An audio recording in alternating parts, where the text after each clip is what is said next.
राष्ट्रपति चुनाव को लेकर आज मतगणना हो रही है। संसद भवन में ये मतगणना हो रही है। आपको बता दें कि द्रौपदी मुर्मू और यशवंत सिन्हा दोनों के बीच में मुकाबला है और 18 जुलाई को लगभग 99% से ज्यादा वोटिंग हुई थी दोनों के लिए। और उसके बाद अब आपको बता दें कि आज मतगणना हो रही है। कुछ ही देर में रुझान भी आने शुरू हो जाएंगे। राष्ट्रपति चुनाव के लिए संसद भवन समेत 31 स्थानों और विधानसभाओं के भीतर 30 केंद्रों पर सोमवार को 10 बजे से शाम 5 बजे तक मतदान हुआ था। कई राज्यों में मुर्मू के पक्ष में क्रॉस वोटिंग भी होने की खबर सामने आई थी। अब आपको यह भी बता दें कि राष्ट्रपति चुनाव में मनोनीत सांसदों को छोड़कर संसद के दोनों सदनों, लोकसभा और राज्यसभा के सदस्य और सभी राज्यों की विधानसभा के सदस्य राष्ट्रपति चुनाव में मतदान करते हैं।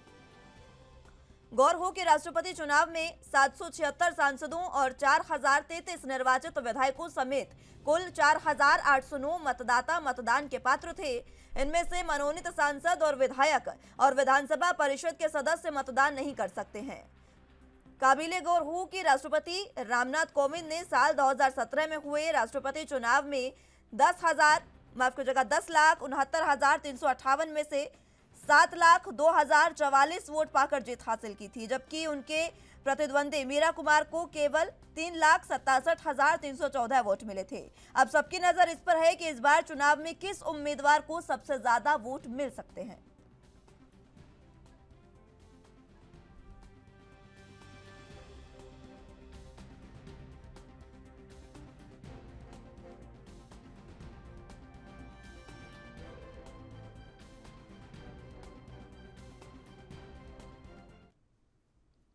चलिए तो इसी खबर पर ज्यादा जानकारी के लिए उत्तर प्रदेश के लखनऊ से संवाददाता हमारे साथ जितेंद्र चौहान मौजूद है। और लखनऊ वो विधानसभा है जहां पर क्रॉस वोटिंग की आशंका पूरे तरीके से जताई जा रही थी। जितेंद्र, सबसे पहले आपके पास में आना चाहूंगी, जिस तरीके से क्रॉस वोटिंग का कहा जा रहा है, देखिए पूरे तरीके से राष्ट्रपति चुनाव में क्रॉस वोटिंग हुई। अब क्या लगता है, क्योंकि द्रौपदी मुर्मू का पलड़ा तो भारी है, क्या लगता है क्या रुझान आ सकते हैं कुछ समय में? देखिए, बिल्कुल जाहिर सी बात है, पहले ही कह दिया गया था कि राष्ट्रपति जो उम्मीदवार हैं एनडीए की तरफ से द्रौपदी मुर्मू का पलड़ा जो है भारी नजर आ रहा है। और साफ तौर पर शिवपाल यादव ने भी इशारों में ये बात कही थी कि उन्होंने वोटिंग कार्ड की और क्रॉस वोटिंग की भी उन्होंने आशंका जताई थी। 18 जुलाई को राष्ट्रपति पद के लिए मतदान हुआ था और आज गिनती हो रही है। और साफ तौर पर कहा जा सकता है राष्ट्रपति चुनाव के लिए संसद भवन में लगभग 31 स्थान और विधानसभाओं के भीतर 30 केंद्र बनाए गए थे और 10 से 5 बजे शाम को मतदान हुआ था। कई राज्यों में मुर्मू के पक्ष में क्रॉस वोटिंग होने की खबरें सामने आई थी, लेकिन राष्ट्रपति चुनाव में मनोनीत सांसदों को छोड़कर दोनों सदनों में लोकसभा और राज्यसभा सदस्य सभी राज्यों की विधानसभा के राष्ट्रपति चुनाव में मतदान करते हैं। और कहीं न कहीं राष्ट्रपति ने चुनाव बंद किया जो 4,000 के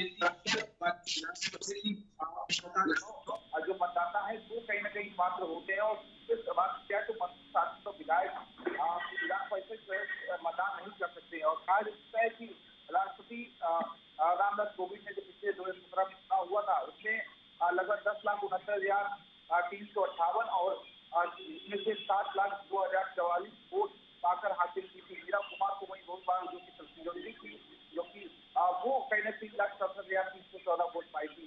तो इस बार कहीं न कहीं 90% से ज्यादा वोटिंग हुई। इस बार भी कहा जा रहा है कि 90% से ज्यादा वोटिंग हुई। 398 जो सीटें हैं वो कहीं न कहीं यहाँ उत्तर प्रदेश विधानसभा में और 383 लगभग थे। तो साफ तौर पर कहा जा सकता है कि जो द्रौपदी मुर्मू का वो कहीं न कहीं पलड़ा भारी चल रहा है। और क्रॉस वोटिंग की उत्तर प्रदेश में भी आशंका जताई थी। शिवपाल यादव ने भी बात कही थी। तो वहीं बात की जो प्रज्ञान राजभर ने भी ये बात कही थी। तो इस तरह की तमाम बातें चर्चा सामने आई थी वोटिंग के दौरान। आज किसका पलड़ा है, हालांकि कुछ देर बाद रुझान आना शुरू हो जाएगा।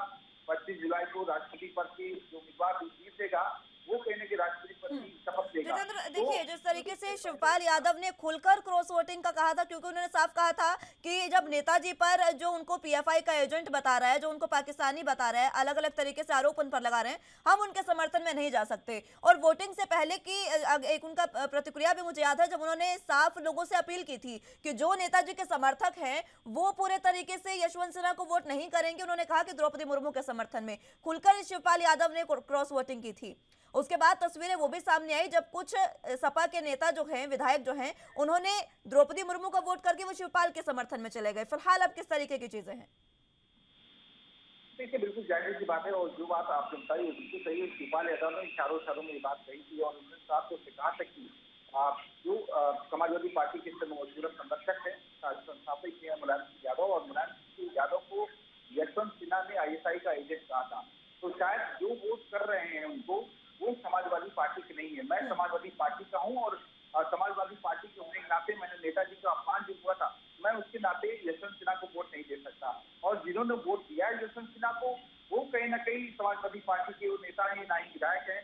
और साफ तौर पर कहा जा सकता है कि शिवपाल यादव ने इशारों में बात कही थी कि उन्होंने वोट किस लिए। ओम प्रकाश राजभर की भी बयान सामने आए थे, वही राजा भैया के भी बयान सामने आए थे। तो ऐसी तमाम चीजें थी कि जब एनडीए की जब द्रौपदी मुर्मू लखनऊ आई थी, तो तमाम ऐसे दल थे जो समाजवादी पार्टी या विपक्ष के साथ थे, लेकिन वो डिनर में शामिल हुए थे।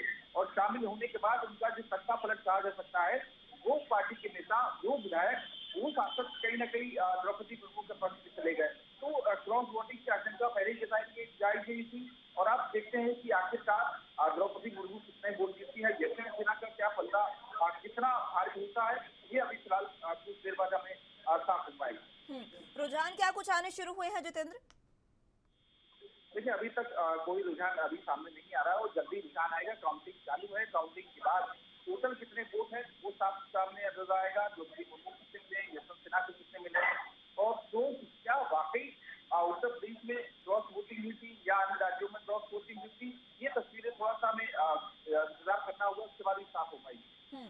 ठीक है, फिलहाल देखिए सपा क्योंकि मुख्य विपक्षी दल के रूप में है उत्तर प्रदेश में, जिस तरीके से शिवपाल यादव की तो हमने बात की, लेकिन यहाँ पर अखिलेश यादव पर सबसे बड़ा सवाल ये रहा कि उन्होंने आखिर यशवंत सिन्हा का समर्थन क्यों किया। क्या समाजवादी पार्टी में ये नाराजगी भी देखने को मिल रही है इस समय, क्योंकि आज पूरे तरीके से मतगणना के बाद ये साफ हो जाएगा कि कहाँ से किसको मतदान किया गया था, लगभग ये तस्वीरें भी साफ होंगी।